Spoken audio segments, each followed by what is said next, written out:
Last question, then we're shutting down the show. Greg from Texas says, "Hey Dutch, it seems that John Cena's idea of being a heel is to be grumpy and bitter. It doesn't seem to be working. What do you think? Is this the right approach to being a heel? Looking forward to hearing your commentary on Cena's WrestleMania win." Well, that's already happened, and we already recorded it. It's on Storytime with Dutch Mantell, the previous episode to this one, number 132. But what do you think as John Cena's character develops into a bad guy? I don't have words to describe it. You really not a fan of it? No, I'm not a fan of it because I don't think this is what's going to hinder that. People still like him. They like him as the good guy, the good John Cena, not the bad one. So they don't want to boo him. And some of them really want to cheer him. They want to cheer him still. And they're glad. And they wanted him to get to that 17th win. And we all figured out this is the way for him to get it, to beat Cody at the. I didn't like the way they accomplished it. I think they would have been in much better shape, even with the match being slow and kind of boring and uninspiring. The one element that was missing in this that would have took the roof off that place would if The Rock had showed up and done something. Now we draw that parallel, and we're back to where we need to be, with Rock in charge, and he didn't show up on Raw.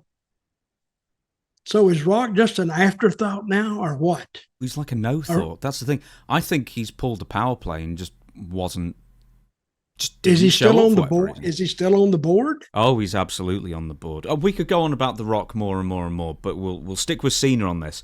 If he's going to turn bad guy, if he's going to turn heel, how do you make it work then for you? How would it be authentic?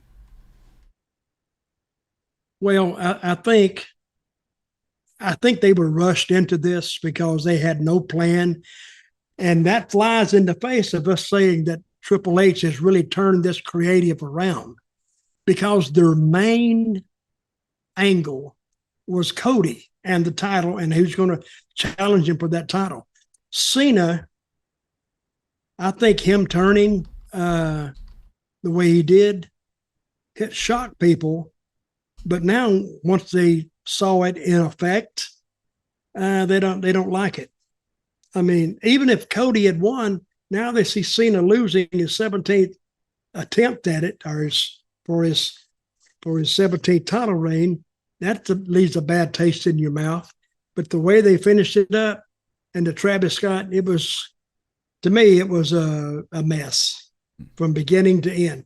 Even the vibe with the crowd, you could feel it through TV, or I could. And Cena does not know what to do as a heel. And did you hear his interview at the Scrum? No, I didn't. Yeah, what did he say? They ask him a question. They only take about 5 questions. Then they're up and gone. And one guy asked a question, and he says, "Well, that's I don't think that's relevant to what's going on. Next question." He didn't really say that, but he said something similar to that. And another guy asked him a question. "Well, that's not relevant to the issue at hand," or something. And he did about 5 of those and got up and walked off. That's it. Highly uncooperative, not friendly, but I don't know. That fell flat too. How should he do it then? I mean, if he just wanted to be like, do you just think it just? I want him to do it and tell me, and then ask me, do I like it? Because he was, when he did interviews, remember he used to do all the little fundraisers for the kids and all this and that and the other. They haven't forgotten that. Wrestling fans, one thing they don't do is they do not forget. And all of a sudden for him to go through all this, and people could have bought that The Rock put him up to it. The Rock was going to give him everything he had ever wished for in his life. And then The Rock doesn't show up. So The Rock, for all practical purposes, The Rock is not attached to John Cena anymore. I mean, he can inject himself back in there, but he wasn't on Raw. So now I'm wondering what is, and now he may be booked up for movies the rest of the year. I don't know what he's going to do. But why did they start this knowing that he was going to be gone for 9 months this year? Why'd they even start anything last year? Do you know what's annoying is that, because I'm sure everyone realises because we dress exactly the same, that we record Ask Dutch Anything straight after story time. Here's the problem. The Rock, we're recording this on a Tuesday. The Rock is appearing on Pat McAfee's show today. Oh, he is? Yeah. So, but the thing is that for me, it's 6:15 and someone's ordered food in, so we can't hang around for ages to wait for the answer and then include it, which is a bit annoying, but hopefully The Rock is going to address WrestleMania. Here we go. The Rock to address WrestleMania 41 absence on Pat McAfee's show. So hopefully we'll find out. Okay, well, the Pat McAfee is going to reap the benefits of this. Yep. See what I mean? Yeah. Why does The Rock never do story time with Dutch Mantell show? It's always Pat McAfee. And I knew him when he was 3 years old. Yeah, he owes you. He sure does. He Right. sure does. I saved him from the playground one day. What, from who? He was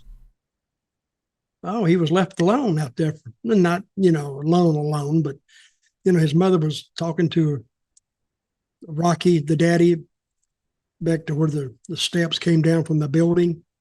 And he was there, and, there was a little bit of distance between him and his mother. So I stood there and watched him a second and make sure he didn't hurt himself on the swing or anything. Then when she started back, I waved at her and she waved back, and then she took over.